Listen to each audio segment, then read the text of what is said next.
Tonight, more stops and starts in the sprint to get home for the holidays. American Airlines temporarily grounding all flights nationwide. The major ripple effect delaying hundreds of flights.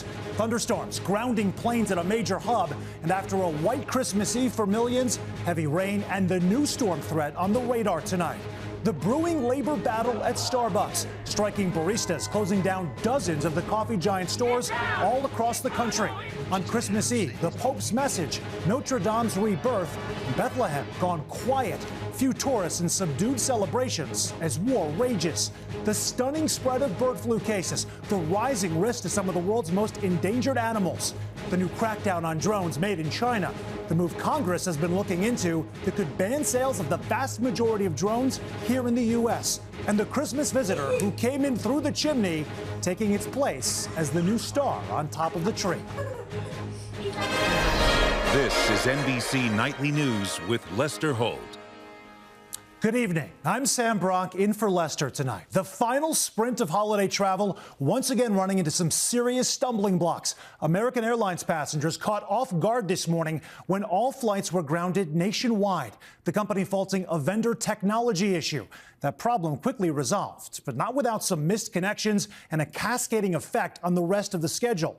Then there's the weather, snow slowing some departures, and in Dallas, bringing flights to a total ground stop at DFW, America's largest hub. And though most of the millions of Americans braving the rain and on the road have made it to their holiday celebrations, for some travelers, Christmas hasn't started just yet. Jesse Kirsch kicks us off tonight from Miami. And Jesse, where do things stand at this hour? Sam, American Airlines in particular had a rough start to the day. The carrier's ground stop did wrap up fairly quickly, but according to flight tracker FlightAware, more than 40% of the airline's flights today have been delayed, and now the holiday countdown clock is running out. Just hours before Christmas, tonight American Airlines is playing catch-up. I feel really upset because I really want to go on my vacation. The airline temporarily grounded all of its flights nationwide for about an hour this morning due to what it calls a vendor technology issue impacting the system that allows for flights to be coordinated and dispatched. Everybody's stressed, so there's no point of getting angry over things that don't really matter in the long run. It's Christmas. It's Christmas. Merry Christmas. Adding insult to injury, one of America's biggest hubs, Dallas-Fort Worth, later had its own hours-long ground stop because of thunderstorms. With many people already at their holiday destinations by Christmas Eve, American says only around 3,900 flights were scheduled today, about 2,000 less than yesterday. But the day's issues still had a domino effect. We were supposed to leave around 10 a.m. Now it's 11:30, and we were going to miss our connecting flight in Atlanta to Arizona. Travelers like Takisa Jeffers delayed in Miami on her way to see family with 3 young kids in tow. What's it like to have this happening on Christmas Eve of all days? Well, it's disappointing, but, things happen. So I just want to get there safe. NBC's Adrian Broadus is in the Windy City. And in Chicago, we've seen ripple effects, delays piling up on the big board, an hour delay for a flight to Charlotte, about 90 minutes for a flight to Atlanta, and 2 hours for another flight making its way to Denver, leaving travelers frustrated. AAA expects a record-setting 119 million holiday travelers nationwide through New Year's Day, the overwhelming majority driving at a time when gas prices are down. No matter how they plan to go, tonight time is running out for those hoping to get home in time for Christmas morning. Jesse Kirsch, NBC News, Miami. All right, Jesse, thank you. Let's get right to meteorologist Bill Cairns. Bill, we saw the snow is come and gone, but storms still making trouble today and tomorrow. Yeah, thunderstorms in airports, bad combination any day, especially on Christmas Eve. And that's been the problem all afternoon to the evening in areas from Dallas-Fort Worth, now shifting southwards. We're going to have our eyes on the Houston area later on tonight as these storms shift to the south. We do have a slight risk of severe weather. We may even get some large hail out of this and also some strong gusty winds. Doesn't look like tornadoes are much of a problem. Christmas Day, East Coast, fine. Showers in the Ohio Valley, Tennessee Valley. Traveling Interstate 70, maybe a little snowy. But by the worst weather on Christmas Day by far, the Pacific Northwest. In the morning, you are fine, but we are going to have a very strong storm coming in as we go throughout Christmas evening. And we're talking rain, high winds, and these winds could be strong enough to do damage. We have high wind warnings on the coast of southern Oregon. We could see wind gusts gusting up to 50 to 70 miles per hour. Power outages are even possible. You see Port Oxford, about 65-mile-per-hour gusts are expected a story up to about 45. So in the Pacific Northwest, traveling late tomorrow. Use a lot of caution. Worst weather by far in the entire country. All right, good advice, Bill. Thank you. For some folks looking for a jolt to get through their travel troubles, the union representing Starbucks baristas says it has expanded strikes to 43 states across the country. Emily Aketa has the very latest. Dubbed the strike before Christmas, Starbucks workers walking off the job again today and shuttering about 170 stores, according to the Java Giant. We call the shots. From Los Angeles to New York. What's outrageous? Starbucks wages! No one wants to have to do this. We want to be with our families, but Starbucks has forced us into this position. Union group Starbucks Workers United is calling for better benefits and immediate wage increases and protesting alleged unfair labor practices. We get hundreds and hundreds of orders every single day, and we're just not properly staffed. The demonstration started on Friday in 3 states, now spreading to 43 in the strike's final day, according to organizers, disrupting business in the heart of the holiday season. While it's been lights out at stores like this for the past several days, Starbucks says the vast majority of its more than 10,000 locations in the U.S. have remained open. The company contends it already offers pay and benefits worth $30 an hour, and the union chose to walk away from bargaining. Protesters say closed stores will reopen on Christmas, but aren't ruling out the chance for new demonstrations in the new year. We can't count on companies to be human. We have to bring the humanity to them. Emily Ikeda, NBC News. Emily, thank you. Now to growing concerns tonight about bird flu. The CDC says the virus poses little threat to people, but some of the world's most vulnerable species could be at risk. David Noriega explains. Zoos across the country on high alert. In Phoenix, 5 zoo animals have died after contracting avian influenza, including a cheetah, a mountain lion, and a kookaburra. Another zoo in Seattle losing a rare red-breasted goose to the virus. Members across the nation are all taking precautionary measures to make sure their populations are safe and secure. Experts say this strain of the virus is unusually deadly to mammals. Even though it's called avian flu, the range of mammals that it's infected has just expanded the level of concern, really, because it looks like many more species are potentially infectable. Hi, kid. Hi, babe. You ready? At the Los Angeles Zoo, where there have been no cases of bird flu, Chief Veterinarian Dr. Dominique Keller is tracking the virus closely and doing everything she can to protect the animals under her care. That looks really nice. Animals can get the virus from the droppings of an infected bird or by eating infected poultry or other food. The zoo now implementing safety measures to minimize exposure, including foot baths for shoes. So that's part of the protocol. And stricter food protocols. But the greatest risk comes from above. The hardest thing for zoos to control for is that a lot of enclosures, like this one, are open, so wild birds can easily fly over or land in them. And if one of those birds is infected, then those animals are exposed. The USDA has tracked the virus in more than 10,000 wild birds across the U.S. You're never going to have zero risk. So we accept that, and that's part of being a veterinarian. Some animals getting additional protection, like the zoo's breeding population of critically endangered California condors. Some of the few birds to get a bird flu vaccine. The zoo has many species of endangered birds, all of whom appreciate the extra care. David Noriega, NBC News, Los Angeles. David, thank you. This Christmas Eve marked by celebrations around the world. Just 2 weeks after the Notre Dame Cathedral in Paris reopened, we saw its first Christmas Eve Mass since that devastating fire in 2019. Pope Francis led Christmas Eve Mass at the Vatican, beginning with the opening of the Holy Door and calling for peace around the world, including the Middle East. And in Bethlehem, usually filled with pilgrims and tourists on this holy night, the streets are nearly empty, with the region rocked by war. Raf Sanchez joins us tonight from Israel. Raf, good evening. Sam, we spent the day in Bethlehem, a city struggling to figure out how to mark Christmas amid ongoing war. In the little town of Bethlehem, Christmas is barely a whisper. Palestinian scouts parading the streets, but without their traditional instruments at the end of a difficult year for this holy city. Christmas usually looks like this, the main square dominated by a towering tree. This is where that tree should be, but with the war in Gaza still raging and few tourists, most of the official festivities are canceled this year.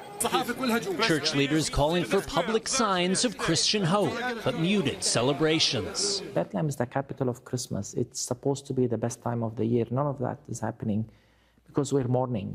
Reverend Munzer Isaac is the pastor of Bethlehem's Evangelical Lutheran Christmas Church, where this unusual nativity scene reminds worshippers of the thousands of children killed in Gaza since last Christmas. We see Jesus in every child pulled from under the rubble in Gaza. We walked the quiet streets past struggling souvenir shops to the home of Nuha Tarazi. A Christian born in Gaza, she still has 2 surviving siblings there. That's why I didn't put the Christmas tree. I will not feel well if I did this while they are suffering there. Reaching them by phone, impossible some days. Yeah, no connection. But the next morning, our team in Gaza found Nuha's brother Atala and sister Samia at the church where much of the Strip's dwindling Christian community is sheltering. My greetings to all. Rejoice as much as you can, they tell their distant sibling. Merry Christmas! Back in Bethlehem, there are still moments of Christmas joy. How do you feel when you're here in Bethlehem? So blessed. Foreign workers living in Israel, thousands of miles from their families, gathering at the Church of the Nativity. Normally, in the run-up to Christmas, you'd have huge lines of pilgrims from all around the world waiting to get into this holy place, and instead you can see today we have it pretty much to ourselves. The church built on the spot where Jesus is said to have been born, a refuge in a turbulent world. Worshippers drawing strength from centuries of tradition and comfort from the light of their faith. Raf Sanchez, NBC News, Bethlehem. Christmas through a different lens there. Raf, thank you so much. In 60 seconds, the new government crackdown on Chinese-made drones. American officials warned they're a security threat, but some who rely on them are already sounding the alarm. Next. And we're back now with a new crackdown on Chinese-made drones. About 80% of all drones sold in the U.S. are made by a Chinese company that the U.S. government says has links to the Communist Party. And as Ken Delanian reports, Congress is on the verge right now of banning them. Hi, good morning. I would like to notify of a UAS drone operation happening today. On the rocky slopes of this California vineyard, Farmer Al Staley's team uses drones to spray pesticides on grapes. The computer controls the rate per acre, which is very important to us when we're putting on nutrients or pesticides. Making it faster and safer than applying the old way. There's not the trip and fall issues, there's not the knee injuries, all the things that we worry about with hand application. From farms to electric utilities to police departments, drones have become essential for both government and business, including NBC News.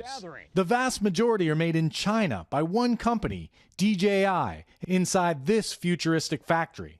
But the Pentagon calls it a Chinese military company. If that software is being originated in China and controlled ultimately by the Communist Party of China, at any point, that drone could become a liability. Congress has passed a bipartisan bill that paves the way to ban the sale of Chinese-made drones in the U.S., including consumer models used by millions of Americans. After a year, sales of new Chinese drones would likely be halted, but existing ones could still be used. We're all going to be safer if these drones are made somewhere other than, at the end of the day, controlled ultimately by the Chinese Communist Party. In January, the FBI warned that the threat from Chinese-made drones poses a significant risk to critical infrastructure and U.S. national security.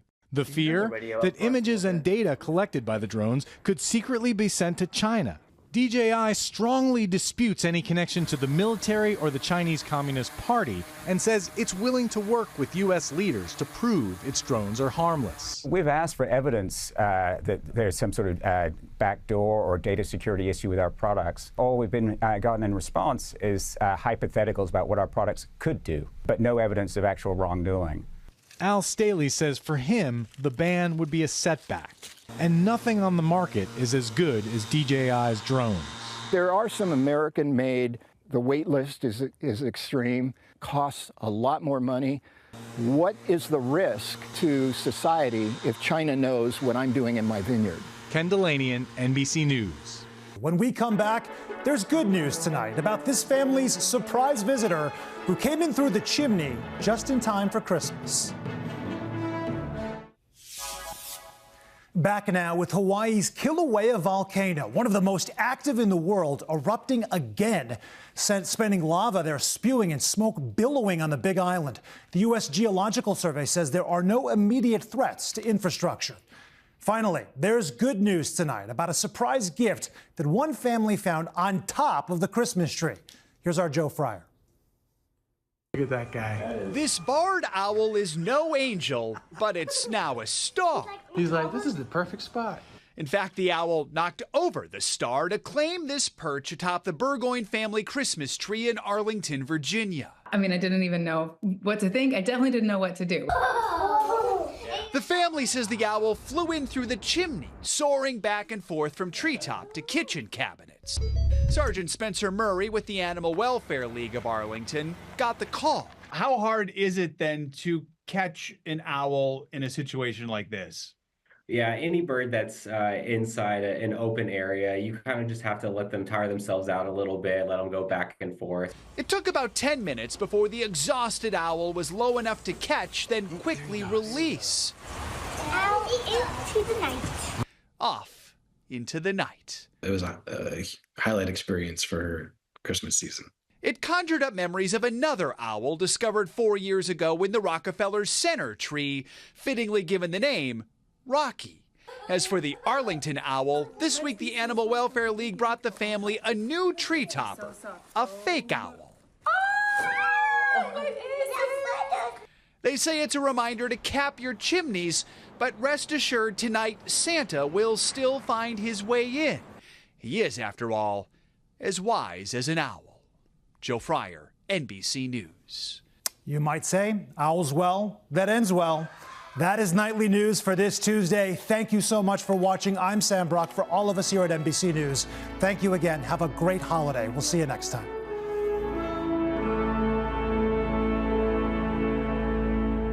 Thanks for watching. Stay updated about breaking news and top stories on the NBC News app or follow us on social media.